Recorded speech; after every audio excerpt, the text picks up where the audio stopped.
जो लोग आज श्री राम जन्मभूमि में चोरी के बारे में इतना हो हल्ला कर रहे हैं, याद करना, श्री राम जन्मभूमि मंदिर के बारे में प्रश्न उठा रहे हैं।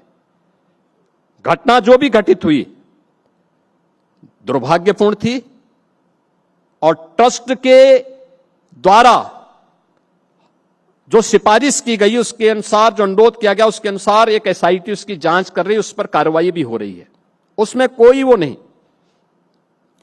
प्रश्न ये उठता है कि जिसमें एक जांच एजेंसी पहले से जांच करके कार्रवाई कर रही है और उसके अनुरूप ट्रस्ट ने कार्रवाई भी प्रारंभ की है, नैतिक आधार पर भी इस्तीफा दिए और उस पर प्रश्न उठाए जा रहे हैं और सीधे सीधे आस्था की खिलवाड़ की बात हो रही है।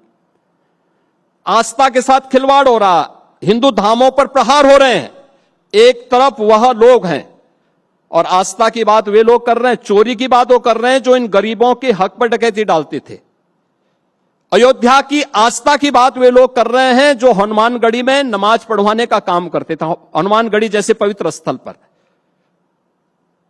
उन लोगों के द्वारा ये प्रश्न आज उठाए जा रहे हैं और इसीलिए आज के इस अवसर पर मैं रिपब्लिक भारत के सभी दर्शकों से अनुरोध करूंगा, हम उस मानसिकता को समझें जिनके लिए राष्ट्र सर्वोपरि नहीं है और जो लोग गाए बगाहे उन मूल्यों पर, उन मुद्दों को भटकाने का प्रयास कर रहे हैं जो मुद्दे देश की अस्मिता और देश की आस्था को आहत करते हैं। और यह कार्य निरंतर हो रहा है, यह प्रहार निरंतर हो रहा है, उस पर हमें सजग होना होगा। यूपी की जो यात्रा है, ये जो कुछ भी हमने तय किया है, ये डबल इंजन सरकार में प्रधानमंत्री मोदी जी के मार्गदर्शन और उनके विजनरी लीडरशिप के कारण यह संभव हो पाया है। प्रधानमंत्री मोदी जी का नेतृत्व मिला, उनका मार्गदर्शन मिला, हर एक क्षेत्र में यूपी ने सफलता प्राप्त की है और ये जो कुछ भी यूपी ने अचीव किया, यानी बॉटम 3 से टॉप 3 इकोनॉमी में यूपी का आना और आगे की जो सबसे तेज गति से बढ़ने वाली अर्थव्यवस्था के रूप में यूपी का ये जो ट्रांसफॉर्मेशन है, यह विकसित भारत की उस आधारशिला को बनने का है जिसमें अब बीमारूपन से नहीं बल्कि भारत की इकोनॉमी के एक ब्रेक थ्रू के रूप में यूपी अपनी जिम्मेदारी का निर्वहन करेगा। और इस जिम्मेदारी का निर्वहन करने के लिए आज ये डबल इंजन की भारतीय जनता पार्टी की सरकार पूरी प्रतिबद्धता के साथ कार्य करेगी। यूपी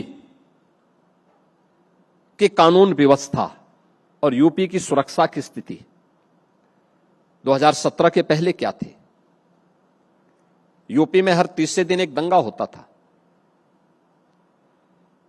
यूपी के अंदर महीनों महीनों कर्फ्यू रहता था।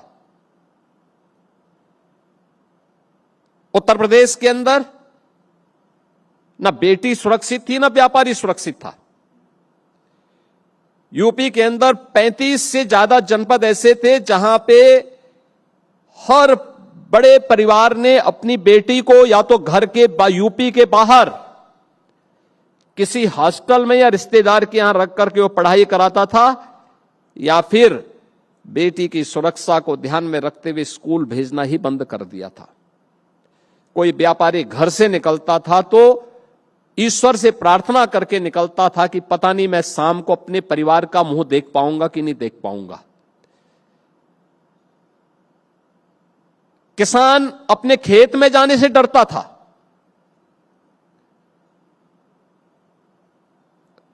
परिवार के लोग सशंकित रहते थे, इस बात को लेकर सशंकित रहते थे कि परिवार का अभिभावक नौकरी के लिए या व्यापार के लिए या किसी कार्य के लिए जा रहा है, पता नहीं शाम तक वापस आता है कि नहीं आता है।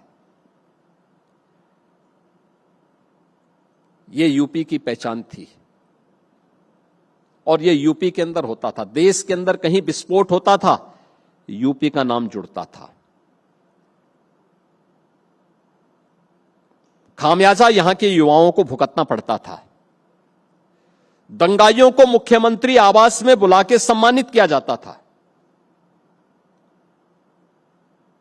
और उनके सामने और माफियाज के सामने किस तरीके से सरकारें नतमस्तक होकर के नाक रगड़ती थी, मुझे लगता है कि एक पीढ़ी से ऊपर के हर व्यक्ति को इस बात का एहसास होगा।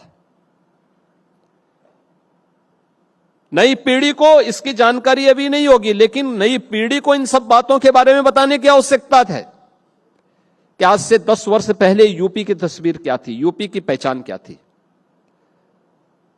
पिछले 9 वर्ष में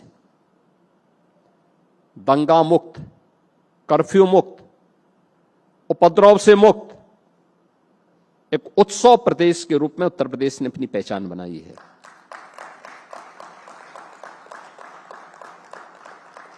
उत्तर प्रदेश